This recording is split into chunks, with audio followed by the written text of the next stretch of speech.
Good morning, good afternoon, and good evening, everyone. Welcome to today's session on PTP support over VSX and PTP version 1 pass-through. This would be an AOS-CX 10.12 update, PTP enhancements. My name is Aniruddha Jasu, and I'm the technical marketing engineer from HPE Aruba switching TME team. Today's agenda would be as on the screen. We would go through the overview of the protocol, discuss general use cases and specific use cases, how and where we use the protocol, details and caveats, configuration, best practices, which are being recommended for implementation. We would also get into troubleshooting part, which can be helpful to troubleshoot certain situations where PDP may not be working or there are certain offset issues, etc. So these are highlighted in the troubleshooting session. We would get into a demo where you will see how the configuration looks like and how we can look at the output of PDPs. Finally, we would wrap up the session with additional resources. All right. To start with, I would want to highlight these acronyms which are being used throughout the session. And as you all know, PDP stands for Precision Time Protocol. We have been supporting version 2 and still do. It's an IEEE 1588 2008 version. 2002 is the version 1 wherein with this release, we are passing it through our devices. We would get to know more about it. NTP, Network Time Protocol, GSC Grand Source Clock, also known as Grandmaster, Boundary Clock, Transparent Clock, Ordinary Clock, End-to-End Delay, E to E. These are delay mechanisms, peer delay, P2P, path delay, residence time, RT. VSX is virtual switching extension. It's a well-known thing, and we all are aware of it. Related to them are active forwarding and active gateway. Okay, so in the overview section, I've tried to divide the section with the basics and then the updates of 10.12. Let us quickly revisit the PDP protocol itself, right, to have a flow of discussion and have a base for our upcoming slides. PDP is a time synchronization protocol which is used for high precision frequency and phase synchronization. Ideally, for time synchronization between devices, you must keep the frequency and phase within a reasonable error range, right? That's what PDP is. Now, when we talk about frequency and phase, what are those? These are nothing but frequency synchronization is clock synchronization, meaning if two clocks have different time but maintain a constant time difference, that's frequency synchronization or clock synchronization. Phase synchronization, on the other hand, is the time synchronization, meaning two clocks have the same time all the times. PDP is defined under IEEE 1588 standard, which is nothing but the standard for precision clock synchronization protocol for networked measurement and control systems. PDP synchronizes clocks in packet-based networks that include distributed device clocks of varying precision and stability. Right. It was initially used for industrial automation, and now we are mainly using on a local area network. On a LAN, it achieves clock accuracy in the sub-microsecond range, making it suitable for measurement and control systems. The 2008 standard includes a profile concept defining certain operating parameters and options. We would get a glimpse of it in the upcoming slides. With respect to the differences on PDP and NTP, right, there is a huge difference, right? If you look at the slide and concentrate on the third row, the synchronization accuracy, we are talking about nanoseconds here when it comes to PDP, and it starts approximately where 100 nanoseconds and comes to a 1 millisecond, right? And the calculation is at the bottom of the screen for your reference. So that's the difference. That's how precise PDP protocol is, giving us the time and clock synchronizations. Now NTP starts with milliseconds, right? So you can imagine the difference between them. Rest of all the feature set here is for your reference. Please do go through them. Thank you. Okay, concept and terminologies, right? This particular slides highlight the the entirety of PDP to large extent, as in what all the concepts, what terminologies do you use in PDP implementation. So there are many clock roles, clock types. Um, these are all been covered in the previous sessions, and I have highlighted the direct link of that in the upcoming slide for your reference. Best clock source algorithm, PDP profiles. There are certain profiles which we support. These are on the screen. There are 4 profiles. They have their own utilization across. Um, Defining operating parameters and options such as announce interval, sync interval, delay request interval, announce timeout, and the domain, right? They have certain values to it, and each profile has its own value. Um, it's recommended to have all of that in the same uh, values across the network if you're using a particular profile, right? Then we have transport message options, which we have a glimpse in the upcoming slide. Clock identity, priority, clock quality, class, accuracy, variance, and offset to find the quality of the clock. Clock source, clock sync, PDP domain, unique identifier, clock synchronization, which is referenced in the next slide. Now, delay 1 and delay 2 means T2 minus T1, T4 minus T3. The mean path delay would be the average of these two, and offset, which is the most important, I would say, the concept of PDP, which defines how precise and what error free or delay you would find on a network. That is the value here, T2 minus T1 minus MPD. There are certain PTP messages and type, as you see on the screen, which are very useful. The event messages specifically is very critical because it contains the timestamp of the messages, and these are sync, delays, request, p delay, request, p delay response. Okay. Now, to continue on the previous slide, you would find that these are the mean path delay, right? Mechanisms. Now, the computation of that is, as you see on the screen, delay 1 plus delay 2 over 2, which is nothing but T2 minus T1. T2 is the sync, and you would find that time is the delay 1, and then T3 to T4 is the delay request, where we have delay 2. So that mean path delay would be average of that. Offset is nothing but the difference between the source and sync clocks, right? Now, you are aware of the source and the sync clocks which we have in a particular network, specifically on a LAN, and you will get a glimpse of it in the upcoming slides, but it's all covered in the past.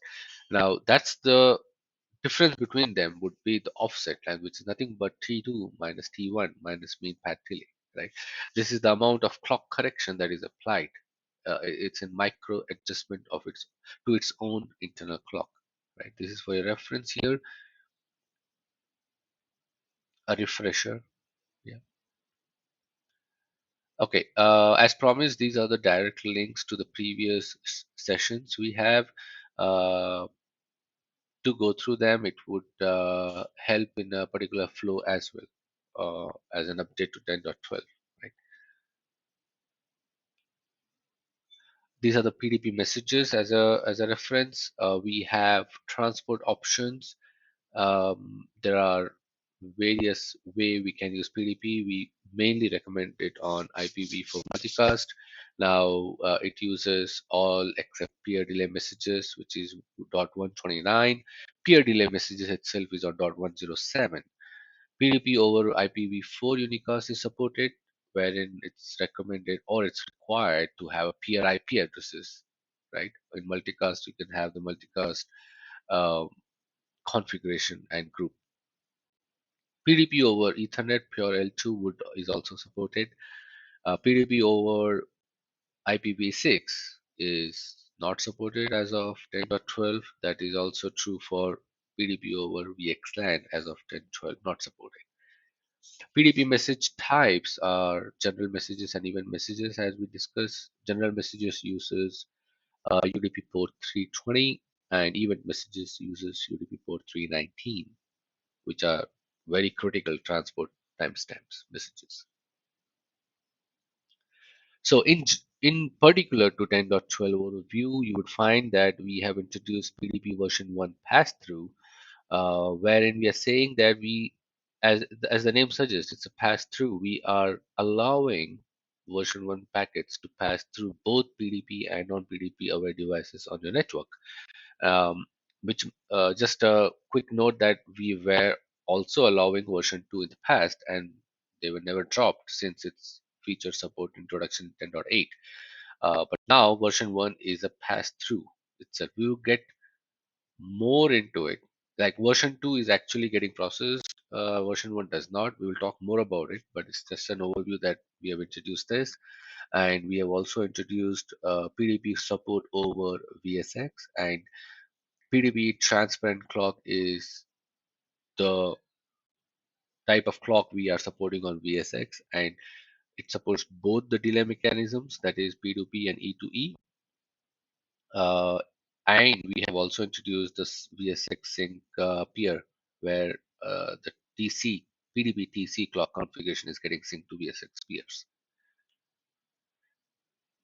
To get a glimpse of how it was looking before 10.12 is that when we used to configure, if we configure PDP on an MC lag, which is on the VSX, we would see this particular warning message, which says PDP may not function as expected when enabled on MC lag, right?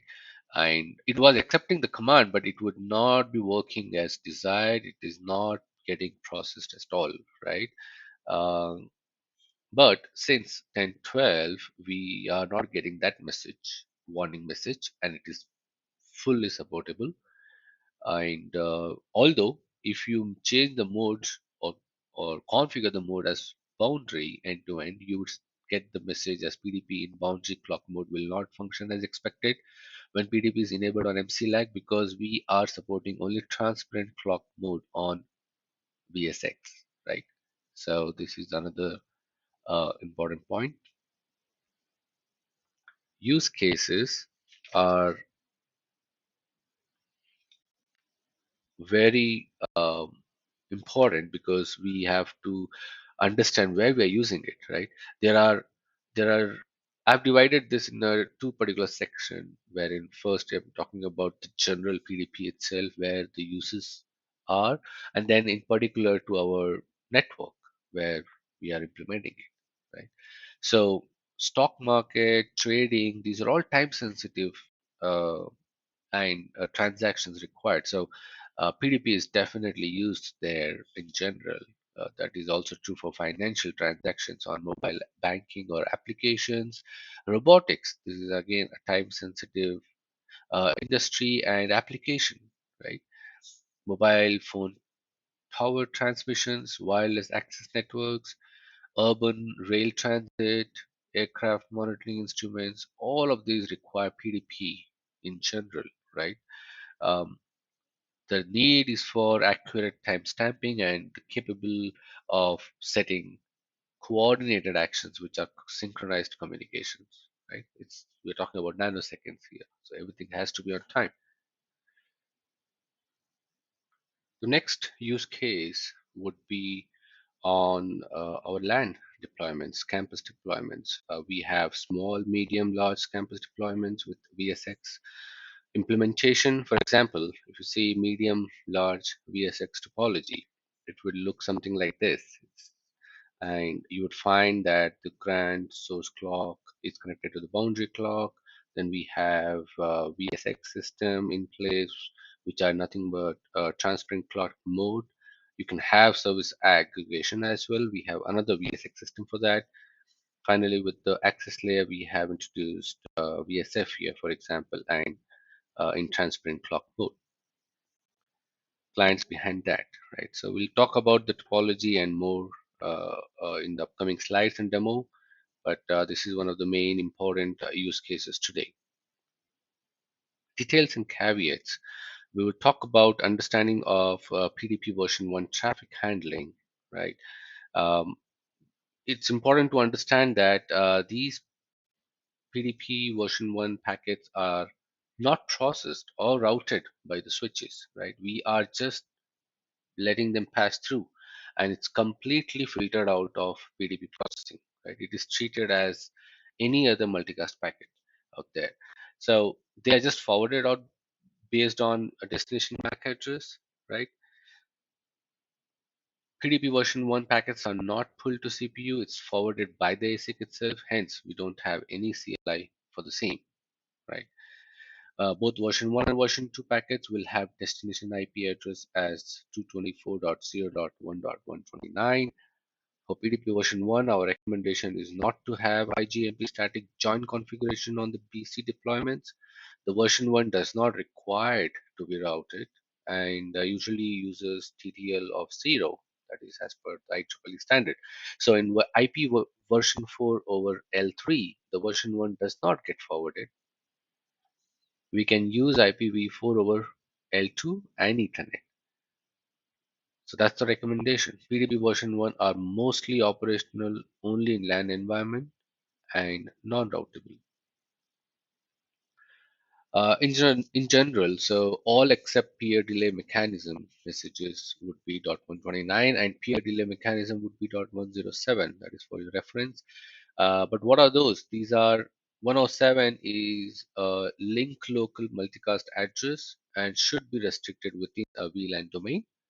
So there is no need of any special routing configuration for the same.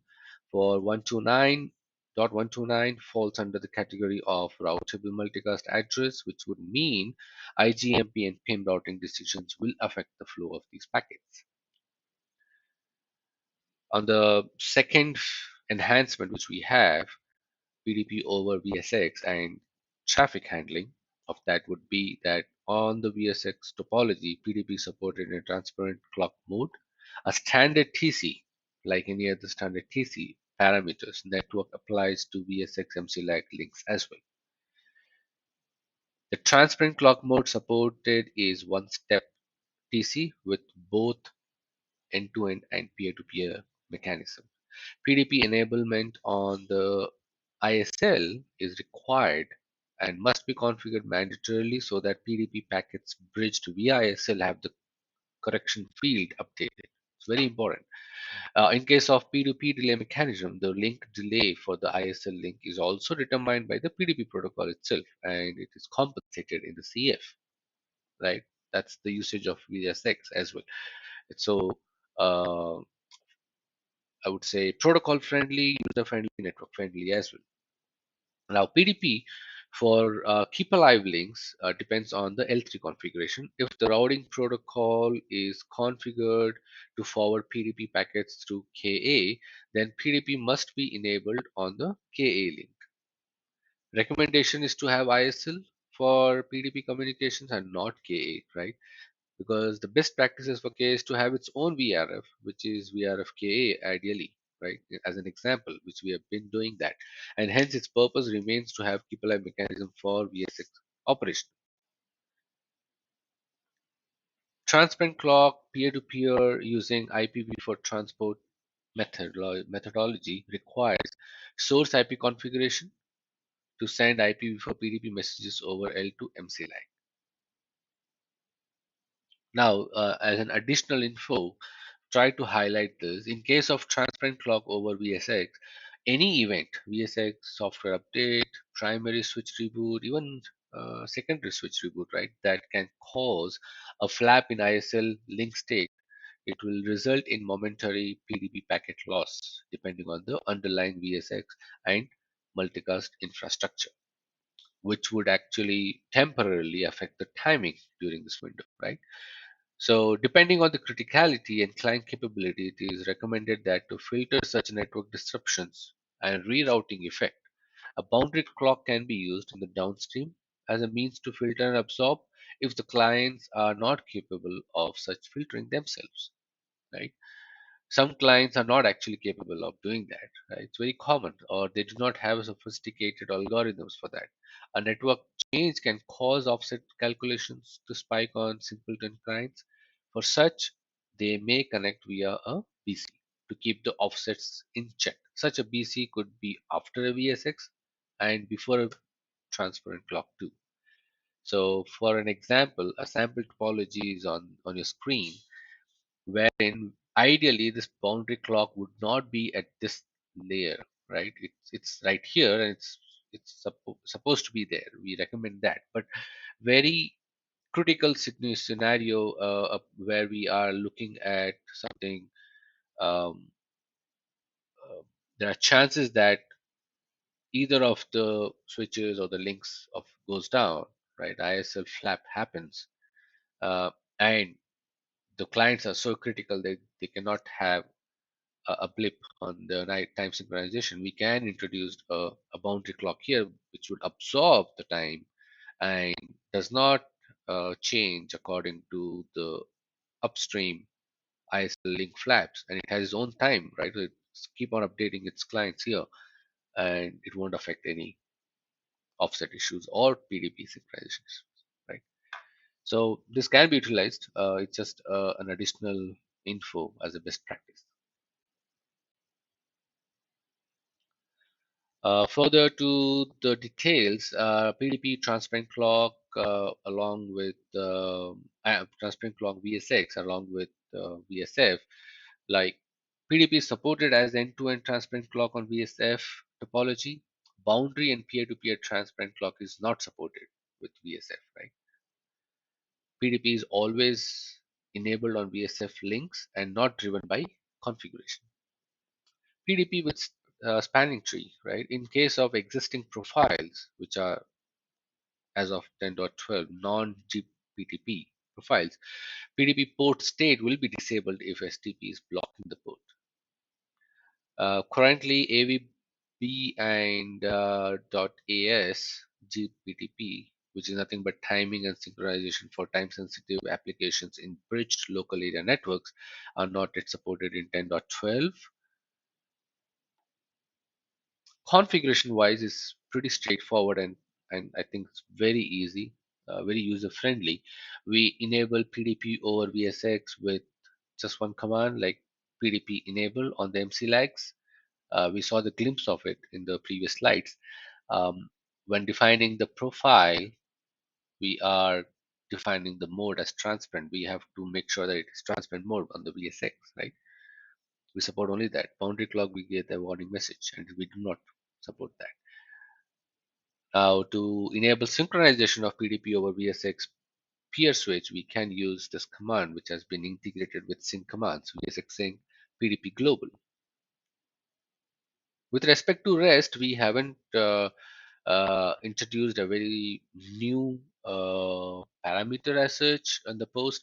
We have the existing one, and this is the get output from the VSX transparent clock, which will look like this. And we are trying to highlight that the mode is transparent here, and that's why the clock state would be not running. Mostly it would be on the boundary clocks.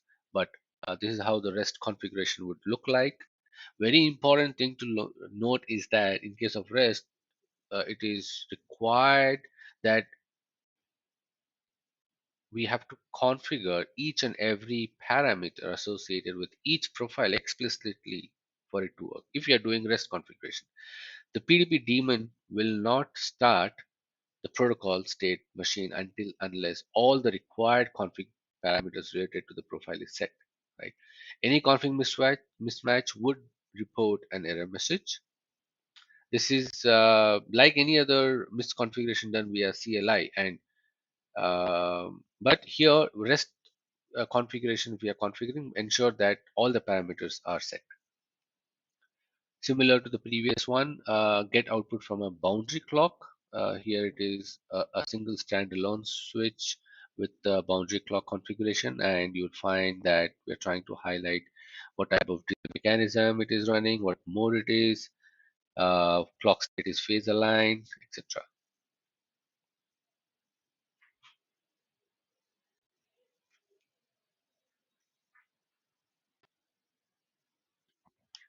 With respect to best practices, which can be utilized for implementations, is that we have something called a small campus PDP VSX multicast solution, and in the next slide I would cover the medium large uh, solution. Right, as you see on the screen, there are two distinct topology, wherein on the left of the screen you would see the peer-to-peer delay mechanism being utilized and the end-to-end delay mechanism on the right. The main difference would be here at the access layer where VSF is being used as transparent clock, and as we know, um, VSF can only work when we have end-to-end delay mechanism, so that you would not see under peer-to-peer delay mechanism here. So what it is here is that we have a grand source clock GSC connecting to a boundary clock 8360 at a core layer, um, and you would find an MC lag connection with the aggregation 8360 VSX switch, transparent clock mode, and then at the access layer you would find 6300, right? So the solution we are recommending as a best practice to follow is as this, where before that, so at the core you can utilize 8360 6300s as boundary clock, with details at the bottom of the screen. You see 8360 excluding these two SKUs. You can use any of them as boundary clock, and 6300 only these two SKUs you can use as boundary clocks, right? So for the VSX system, 8360 as transparent clock access layer, you can have VSF end to end, or you can have 6300 standalone or 8360 standalone as transparent clock. Uh, Both the delay mechanism is supported end to end and peer to peer. The solution we are showing as best practices towards the core from AG is that we can have an MC lag with active forwarding, as you see on the screen. So if there are no dynamic IGMP joins for PDP group, then having IP IGMP static group 224.0.1.129 configuration is recommended. And the supported solution towards access, we support both of them. It's Active Gateway or VRRP. For medium large campus solution, uh, the entirety of the topology components is the same, except there's an extra layer of service aggregation VSX system, which is 8360 transparent clock. Um, Rest all remains the same. The peer-to-peer delay mechanism on the left, end-to-end delay mechanism on the right, with VSF at the access layer, and we are having the same core access bifurcations here. Supported solution towards core is also same, that we are recommending having MC lag with active forwarding. Supported solution in aggregation layer is MC lag with active forwarding and ROP. Yeah, we support both. Supported solution towards access is active gateway and VRRP, which is similar to what we had seen in the previous slide. Okay, with respect to troubleshooting, it's best to troubleshoot PDP issues by ensuring that other dependent, um, let's say, protocol or layers is checked out. So, like It's better to have layer 1, layer 2, even layer 3, as we are using multicast to be checked out, and ensuring that end-to-end communication is intact before even getting into PDP troubleshooting. So checking connectivity between source and sink with ping and trace route.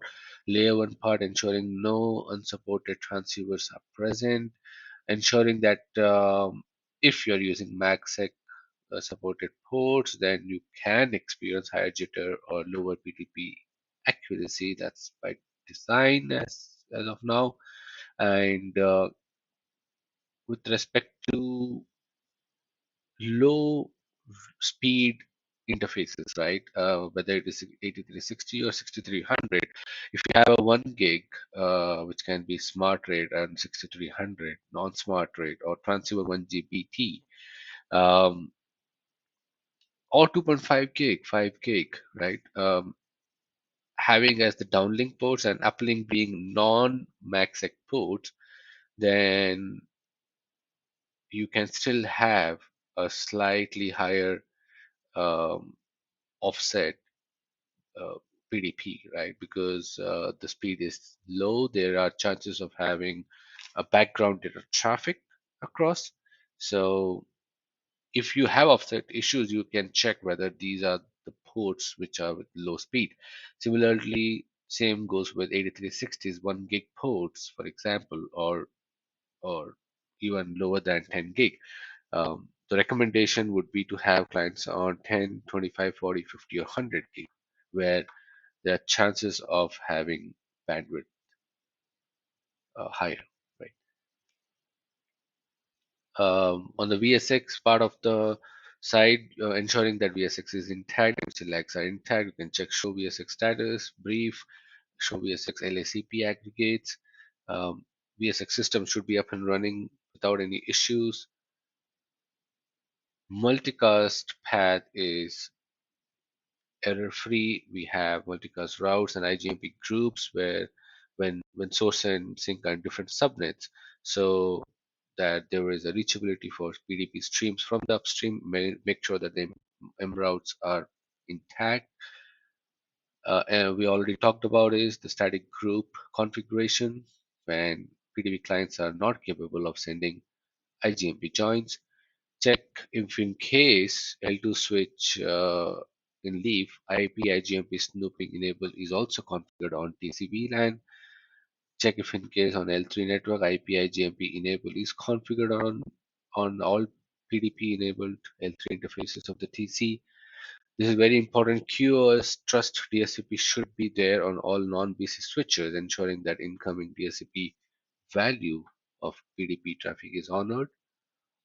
Check on BC switches for the primary or secondary lag roles if same link ports are configured on both the ends of the lag across BC. If both the links are down, PDP packets will not be forwarded even if other lag links are up. Now we can also get more into PDP itself. We are checking the show PDP pair and ensuring that the source clock on BC. So the parent clock identity is same as the grand source clock identity, and we find that it's the same and it's rightly there. And the offset value of that is 0 on the BC. Checking show interface PDP interfaces on the boundary clock would look like this, wherein it says that it's the clock source, port state, primary, secondary interfaces are configured, and PDP is enabled. Check the boundary clock's offset. You can repeat that several times to check the offset values. It may change depending upon the network. Show PDP clock for that. COP statistics would show um, the COP value of the class PDP. You would find packet drop 0, which is a good indication. Check PDP statistics on BC. Ensure that boundary clock state is phase aligned. In the show event output, you would see that if BC is not phase locked, then we would have offset issues connected to downstream clients.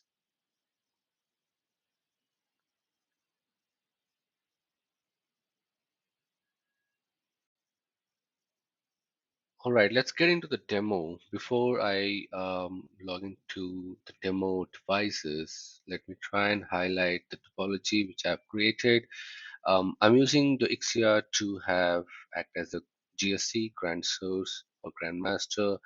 I have that interface of it connecting to 116 of the core layer 8360 boundary clock, and its IP interfaces be as you see on the screen, where the downlink MC lags, which is what I had recommended in the best practices. I'm using that here, connecting to the VSX aggregation layer switch. Um, 117 and 118 is the interface where I've defined PDP lag role primary and PDP lag role secondary. That and lag 210 is being used there. MC lag 210 on the VSX system. On the boundary clock, I've defined the PDP line as 4094, just to take a note of it. And on the VSX system, there is an interface 4094 with active forwarding, that is MC lag with AF. Now, on the VSX system, I have the interface is configured 116, and downstream to the access layer, I'm using the single standalone 6300 with VSX lag 10, and active gateway is the solution I have used for the demo. And the client, so the sync is where the ordinary clocks are, is on the so-and-so interfaces on VLAN 10. I'm using OSPF area 0, OSPF 1 area 0 on the at the core and AG. PDP is enabled on interfaces and lags, including ISL. Right. A little more detail about the topology, if I may. For your usage, it would be something like this: the grand source clock having the IP interface subnet IP subnet as 10.02.39, connecting to the boundary clock core 8360 on so-and-so interface, having PTP lag role configured with the lag 210, and connecting to the MC lag 210 with 4094 active forwarding. PSX system, you would find primary and secondary here with loopback interfaces, and then the downstream would be a standalone 6300 and the clients. The configuration wise, if you see, um, I have tried one more thing. I have also utilized PIM active active on the VSX system, right? On the boundary clock, the configuration would look like this. The interface VLAN 4094, which is a PDP VLAN I've used, is having an IP address as you see on the screen, running OSPF, running PIM sparse enabled. I'm running IPv4 over a multicast solution, right? Um, and then the RP candidate, BSR candidate is all configured on the loopback 0. IP source interface, PDP interface is VLAN 4094. PDP profile is being used as 1588 version 2 for demo with the mode boundary end-to-end clock step 1 step. Right? On interface 116 connecting to the GSC, I have a PDP enabled on that, running OSPF, running IGMP, PIM.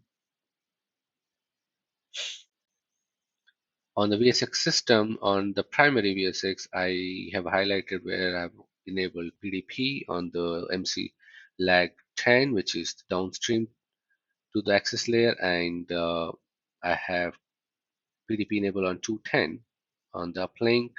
Then active gateway on VLAN 4094, I have VSX active forwarding. Then under VSX, I'm using VSX sync PDP global, which we discussed earlier. And the profile I'm using as same defined on the boundary clock. And here the mode is transparent end to end because we do not support boundary clock on the VSX system. Similarly, on the secondary, it's almost exactly the same. On the access layer, I'm using lag 10 for PDP enable, and interface 1151 is PDP enable.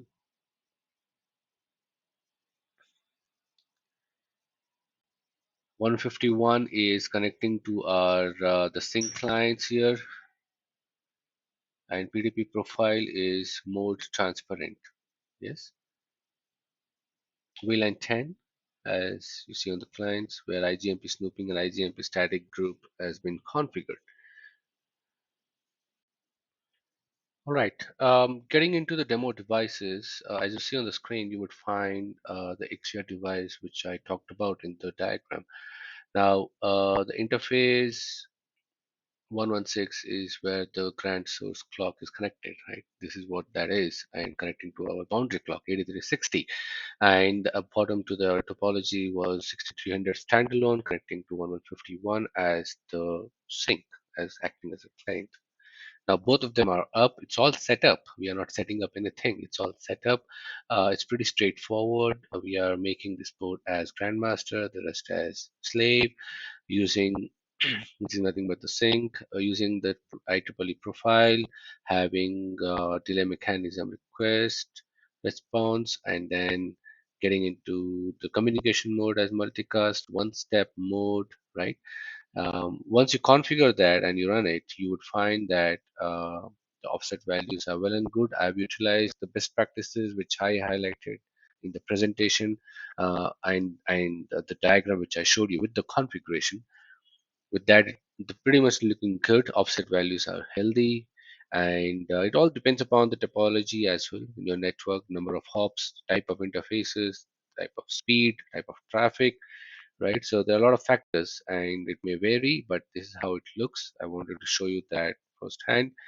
With respect to the devices, you find that these are the this is the boundary clock which talked about on the top of our topology, and it is running the configuration which I've already showed you, running IPv4 transport mode, boundary clock with the interfaces, having the IP addresses, PDP enabled, lag rules.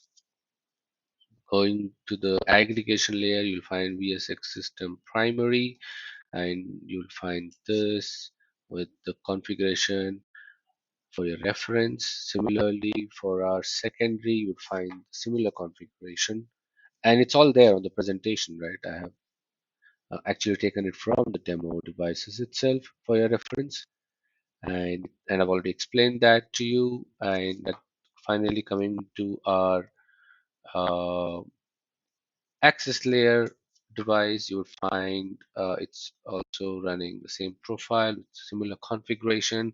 PDP is enabled on the required interfaces. When you look at the output at the boundary clock, you will find show BDP, let's say clock, and you would see that it is configured as boundary clock. Profile is 1588v2, and end-to-end delay mechanism. These are the priority clock step mode, the clock quality, which we talked about in the initial conversation of our presentation, class, accuracy, offset. These define the quality of it. They have values to it, and then the PDB clock itself. Now, if you look at the interfaces, you'll find more details about which interface of the boundary clock is acting as the sync, because 116 is connecting to our GSC, so it is syncing the communication. That means it is accepting the clock information from the grandmaster clock, and then sending it out further down to our lab 210 where the VSX system is connected, and hence that interface became the clock source for the transparent mode. Yeah. So this is where our demo and show outputs ends. Let's move on. All right, getting into the scalability and performance, right?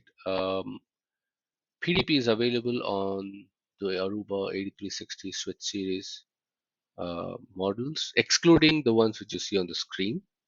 PDP is also available on Aruba 6300 switch series. Boundary clock mode, both one step and two step modes, are available only on the models R8S89A and R8S90A.